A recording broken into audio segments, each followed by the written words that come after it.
अपनी एक बहुत ही खतरनाक मिसाइल सप्लाई की थी, उसे सौंपी थी। अब उसी मिसाइल ने लेबनान इजराइल बॉर्डर पर नेतन्याहू की नींद उड़ाकर रख दी है।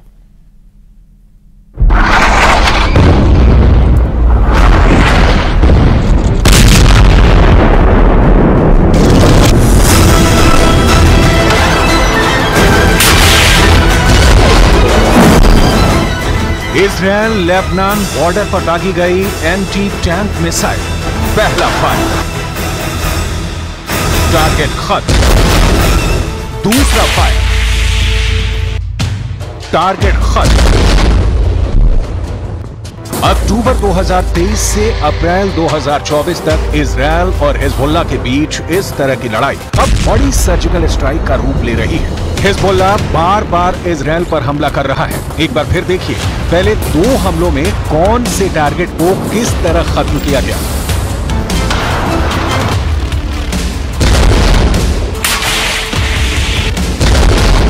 लेकिन उससे पहले देखिए अटैक हुआ किस मिसाइल से।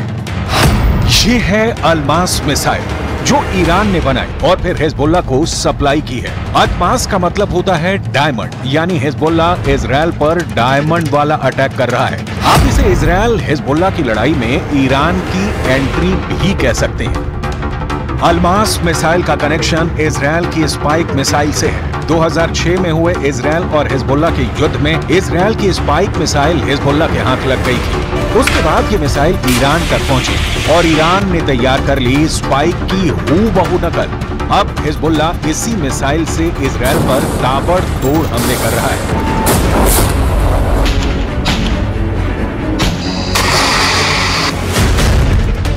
अलमास के हमलों के बाद इजराइल में इसे हिजबुल्लाह का डायमंड युद्ध कहा जा रहा है। इसी अलमास मिसाइल से हिजबुल्लाह ने पहले माउंट मेरोन पर हमला किया। ये जगह लेबनान इजराइल बॉर्डर पर मौजूद है और यहाँ टारगेट किया आयरन डोम के रेडार को। माउंट मेरोन पर एक ही हमले में बहुत ही सटीक तरह से उसे उड़ा डाला। इसी रेडार से इजराइल हिजबुल्लाह के रॉकेट को ट्रैक कर रहा था। दूसरा हमला मनारा में हुआ, जहां इजराइल की गोलानी ब्रिगेड का ठिकाना है। यहीं पर हिजबुल्लाह ने टॉप एंगल वाली अलमास मिसाइल से अटैक किया और यहां पर भी टारगेट तबाह कर डाला। ऐसे हमलों से उत्तरी इजराइल में बहुत दहशत है। कब हिजबुल्लाह की मिसाइल टकराएगी, कब हिजबुल्लाह के रॉकेट गिरेंगे, इजराइल के लोग इसे लेकर काफी दहशत में हैं। Yes, I'm afraid. That's why I've moved away. The war is a joke. Ping pong. They shoot at us, we shoot at them.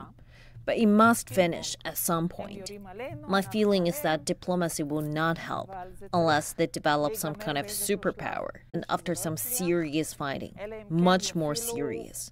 But it has to finish. कई शहर खाली हैं और अब यहाँ इजराइल के सैनिक रहने लगे हैं। इजराइल की फोर्स कई इलाकों में फैली हुई है और यही अब हिजबुल्लाह के टारगेट बन गए हैं। जब से हिजबुल्लाह ने अलमास का वीडियो जारी किया है, इजराइल में कहा जाने लगा है कि ईरान अब लेबनान के रास्ते उसको टारगेट कर रहा है। अलमास मिसाइल 3 तरह की होती है। अलमास 1, इसकी रेंज है 4 किलोमीटर। अलमास 2, इसकी रेंज है 8 किलोमीटर। अलमास 3, इसकी रेंज है 16 किलोमीटर। क्योंकि इजराइल के कई शहरों और वहां मौजूद इजरायली सेना लंबी दूरी वाली अलमास के टारगेट पर आ गई है। हिजबुल्लाह के कत्यूशा रॉकेट तो पहले ही इजरायली शहर में डर की नंबर 1 वजह बने हुए हैं। We do have our, bag of documents and money and essentials for the situations. We have shelter in our house, so we're just waiting on the ticking bomb. I think from some position, but we try to stay business as usual as much as possible. Israel भी बदला ले रहा है और उसने Lebanon के इलाकों में लगातार बम बरसाए हैं। यहाँ चलती हुई कार को मिसाइल से उड़ा दिया गया। ऐसे ही कई और जगहों पर हमला हुआ है, जिसमें हिजबुल्लाह की लीडरशिप के बड़े हिस्से को खत्म करने का दावा इजराइल कर रहा है। התוצאות המבצעיות הן מרשימות מאוד. מחצית ממפקדי חיזבאללה בדרום לבנון חוסל. אלה האנשים שהיו אחראים על הפעולה ההתקפית, על הרצון לפגוע באזרחי מדינת ישראל. אנחנו גרמנו לכך שאו שהם מתים או שהם מתחבאים ומפקירים את דרום לבנון לפעולתו של צה"ל שנעשית באופן אינטנסיבי.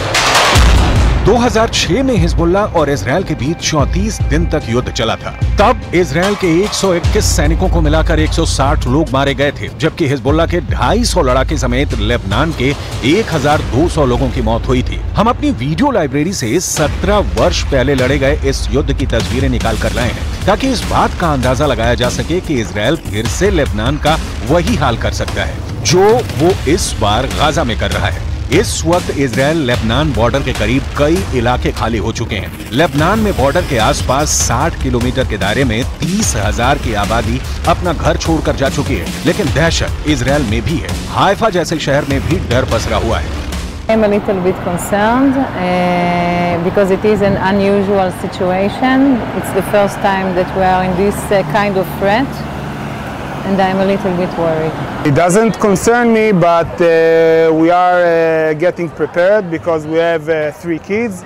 So we are aware of the situation and of the dangers, so we do prepare in advance. We have some water, dry food, and things in our house for a couple of days stay without I don't know, electricity or supermarket or anything. देखा जाए तो इस वक्त Lebanon और Israel के मौत वाले border पर हिजबुल्लाह का पूरा कंट्रोल है। हिजबुल्लाह ना सिर्फ अदमास बल्कि ऐसी मिसाइलें फायर कर रहा है जिसके आगे इजराइल के टैंक अपनी तोप रगड़ते हुए नजर आ रहे हैं। हिजबुल्लाह ने निकाली है 3 बहुत ही खतरनाक एंटी टैंक मिसाइल और मल्टी बैरल रॉकेट लॉन्चर। ये मिसाइल ईरान से सप्लाई की जाती रही है और ऐसी मिसाइलों का हिजबुल्लाह के पास बहुत बड़ा जखीरा है। हिजबुल्लाह 3 तरह की एंटी टैंक गाइडेड मिसाइल इस्तेमाल कर रहा है। ये है कॉर्नेट, इसकी रेंज 5 किलोमीटर तक है। ये रूस की मिसाइल है, लेकिन अब ईरान इसका देसी वर्जन दहलाविया तैयार कर चुका है और ऐसी बहुत सी मिसाइल अभी हिजबुल्लाह के पास है। दूसरी है BGM-71 टोप anti tank guided missile, range है 3.5 किलोमीटर। ये अमेरिका में बनी मिसाइल है, लेकिन अब इसकी नकल ईरान तैयार कर रहा है और उसने हिजबुल्लाह को सप्लाई की है। तीसरी है 85 कॉनकोर्स, रेंज 4 किलोमीटर। ये भी रूस ने बनाई है और अब ईरान में ये तोसान नाम से तैयार की जाती है। इन्हीं मिसाइलों से हिजबुल्लाह ने इजराइल के मेरान एयर सर्विलांस एयरबेस पर भी हमला किया। ये तीनों मिसाइल बहुत ही घातक हैं और जिस तरह से इन्होंने इजराइल के अड्डे उड़ाए हैं उससे ये बात साबित हो जाती है। हिजबुल्लाह का दावा है कि उसका हर हमला इजराइल को मुंहतोड़ जवाब है, लेकिन अब इंटरनेशनल लेवल पर फिक्र फैल चुकी है। फ्रांस के विदेश मंत्री ने लेबनान के प्रधानमंत्री से मिलकर वार्निंग जारी की है। Refusons le scénario du pire. Au Liban du Sud, la guerre est déjà là, même si elle ne dit pas son nom. C'est la population civile qui en paye le prix. Personne n'a intérêt qu'Israël et que le Hezbollah, d'ailleurs, poursuivent cette escalade. J'ai porté ce message ici auprès du Premier ministre Mikati, auprès du président du Parlement et du chef d'état-major des armées. Et je le porterai également, ce même message, en Israël dès mardi. देखा जाए तो Hezbollah वो संगठन है जिसे Iran से पूरी मदद मिलती है और ईरान हिजबुल्लाह को इजराइल के खिलाफ एक बड़े हथियार के तौर पर इस्तेमाल भी करता आया है। लेकिन इजराइल ने अगर हिजबुल्लाह का हाल हमास जैसा करने का फैसला किया तो लेबनान में वर्ष 2006 वाले युद्ध की तबाही दोहराई जा सकती है।